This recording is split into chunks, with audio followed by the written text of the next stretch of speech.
একটু বলবেন যে মাকরুটা আপনি কোথায় পেলেন? এটা হানাফিদের সর্বসম্মত মত। হানাফিদের সর্বসম্মত মত যে মেয়েদের মসজিদে গিয়ে নামাজ পড়াটা মাকরু। জামাতে হজের সময় ওটা ভিন্ন বিষয়। ওইটা ভিন্ন হজটা তো বিষয়। ফরজ।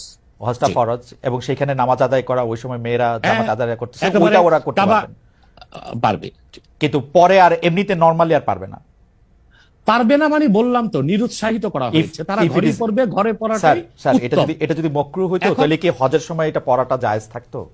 না, স্থানকাল ভেদে পার্থক্য আছে না। আপনি এখন তো আপনি আজকে আগামীকাল দুপুরে আপনি পানাহার করতে পারবেন, কিন্তু পহেলা রোজায় দুপুরে পানাহার করতে পারবেন? সেটা তো হারাম হয়ে যাবে না? তার মানে স্থানকাল পাত্র বেশে হুকুমটা ভিন্ন হবে না? হবে, কিন্তু যেটা হজে পারমিটেড, যেটা হজের মাঠে পারমিটেড, সেটা আর পৃথিবীর কোথাও মাকরু হইতে পারে?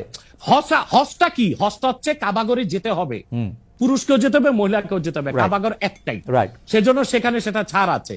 কিন্তু মসজিদ পৃথিবীতে একটা না, মহিলারা ঘরে নামাজ পড়তে পারবে।